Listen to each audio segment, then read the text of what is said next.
नमस्कार, मैं हूं प्रवीण गौतम। दोस्तों, वीडियो में बात करेंगे कि ट्रंप के 88 लाख वीजा फीस वाले ऐलान को लेकर राहुल गांधी ने पीएम मोदी पर टारगेट करते हुए क्या बयान दिया है और पीएम मोदी को क्यों कमजोर प्रधानमंत्री बताया है। राहुल गांधी ने क्या कहा, आगे आपको बताएंगे। पहले मल्लिकार्जुन खड़गे क्या कहते हैं।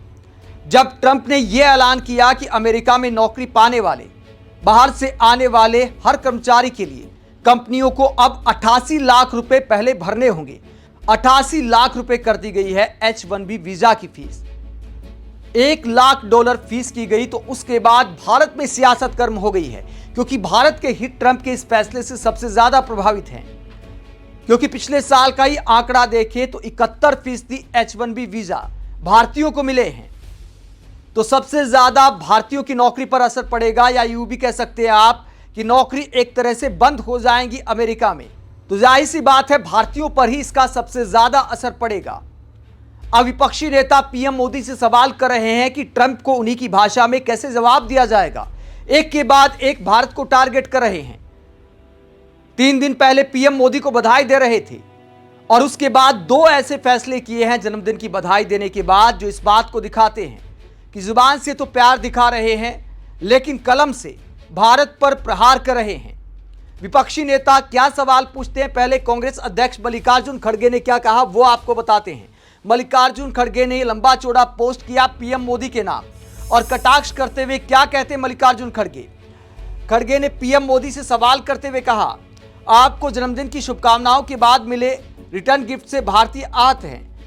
आपकी अब की बार ट्रंप सरकार से मिले जन्मदिन के तोहफे H-1B वीजा पर $1 लाख का सालाना शुल्क, जिससे भारतीय टैक्स कर्मचारी सबसे ज्यादा प्रभावित होंगे, क्योंकि 70% H-1B वीजा धारक भारतीय हैं। 50% टैरिफ पहले ही लगाया जा चुका है, जिससे अकेले 10 क्षेत्र में भारत को 2.17 लाख करोड़ का नुकसान होने का अनुमान है।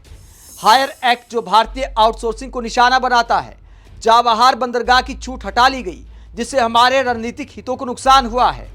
यहां तक कि यूरोपीय संघ से भी भारतीय सामानों पर 100% टैरिफ लगाने का आह्वान किया गया है। श्रीमान ट्रंप ने हाल ही में फिर से दावा किया है कि उनके हस्तक्षेप ने भारत पाकिस्तान युद्ध को रोका था। भारत का राष्ट्रीय हित सर्वोपरि है। गले मिलना, खोखले नारे, कॉन्सर्ट और लोगों से मोदी मोदी के नारे लगवाना विदेश नीति नहीं है। विदेश नीति हमारे राष्ट्रीय हितों की रक्षा करने, भारत को सबसे पहले रखने और ज्ञान व संतुलन के साथ दोस्ती को आगे बढ़ाने के बारे में है। इसे सतही बहादुरी तक सीमित नहीं किया जा सकता, जो हमारे दीर्घकालिक कद को कम करने का जोखिम पैदा करती है। तो मल्लिकार्जुन खड़गे पीएम मोदी पर कटाक्ष करते हैं कि गले मिलना, दोस्ती की बातें करना, ठहाके लगाना, यह सब विदेश नीति नहीं होता।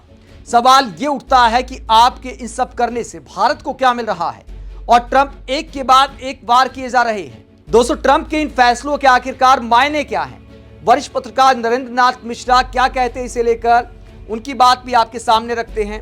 पिछले कुछ दिनों से आपने न्यूज चैनल पर देखा होगा कि किस तरह ट्रंप भारत के सामने झुक गए। भारत ने पूरी तरह ट्रंप को झुका दिया, लेकिन इसी बीच ट्रंप के फैक्चुअल एक्शन देखें। यानी नरेंद्र नाथ मिश्रा टीवी एंकरों पर कटाक्ष करते हैं कि हमारे टीवी वाले दिखाते, देखिए मोदी ने ट्रंप को झुका दिया। लेकिन बधाई देने से अलग ट्रंप हकीकत में क्या कर रहे हैं, वो नरेंद्र नाथ मिश्रा हमारे मीडिया एंकरों को ज्ञान दे रहे हैं। हालांकि ज्ञान उन्हें है, दिमाग से सब पता है, लेकिन मजबूरी है, जो ऊपर से आदेश आएगा टीवी पर वही बोलना पड़ता है। नरेंद्र नाथ मिश्रा कहते हैं, H-1B वीजा लेना बहुत कठिन हो गया, जो सबसे अधिक भारतीय लेते हैं। लाखों परिवार इस फैसले से प्रभावित होंगे।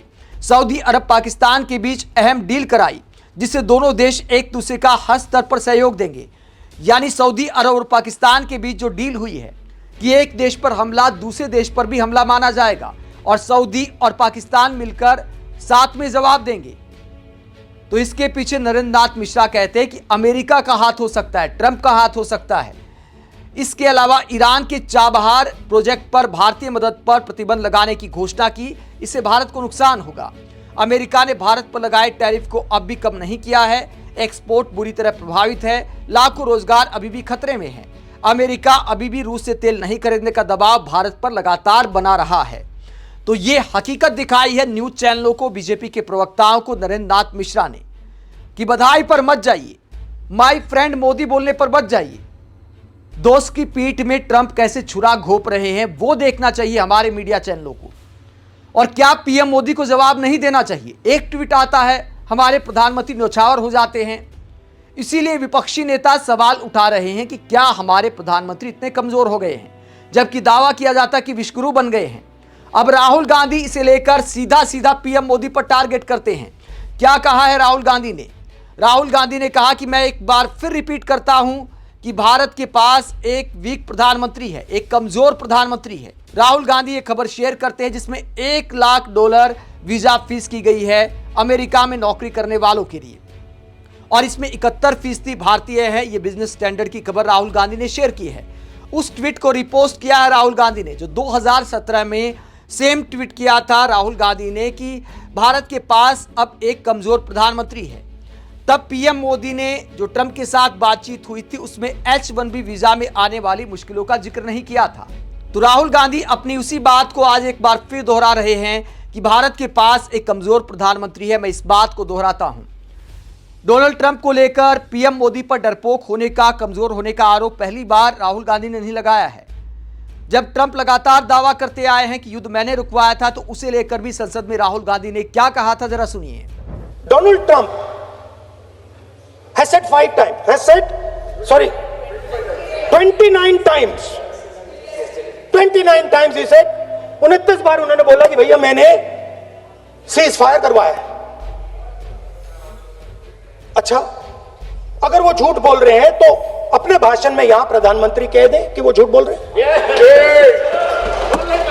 यहां पे अगर दम है तो यहां पे प्रधानमंत्री बोल दे कि ट्रंप झूठ बोल रहे हैं। If he has the courage, if he has the courage, if he has the courage of Indira Gandhi, let him say here, let him say here that Donald Trump, you're a liar. That you did not make a ceasefire and that we did not lose any planes. Let him say it here. If he has the courage. 50% भी है इंदिरा गांधी का, तो यहां बोल दे। 50% होगा तो बोल देगा, बोल देंगे, सॉरी। अगर सचमुच में दम है तो आज शाम यहां प्रधानमंत्री को कह देना चाहिए Donald Trump is a liar, झूठ बोल रहा है डोनाल्ड ट्रंप। तो विपक्षी नेता पीएम मोदी से लगातार सवाल कर रहे हैं कि क्या ट्रंप को उन्हीं के अंदाज में जवाब दिया जाएगा। पीएम मोदी ट्रंप का नाम लेकर कब जवाब देंगे, जबकि ट्रंप पीएम मोदी का नाम लेकर कई बार भारत के खिलाफ बयान दे चुके हैं कि मोदी आजकल मेरी बात नहीं मान रहे, भारत ये कर रहा है, भारत वो कर रहा है। तो पीएम मोदी अमेरिका और ट्रंप का नाम लेकर कब उन्हीं के अंदाज में जवाब देंगे, ये सवाल विपक्षी नेता उठा रहे हैं। आप इस पूरे मुद्दे पर क्या सोचते हैं, कमेंट बॉक्स पर अपनी राय जरूर दें। साथ ही चैनल को सब्सक्राइब भी करें। नमस्कार।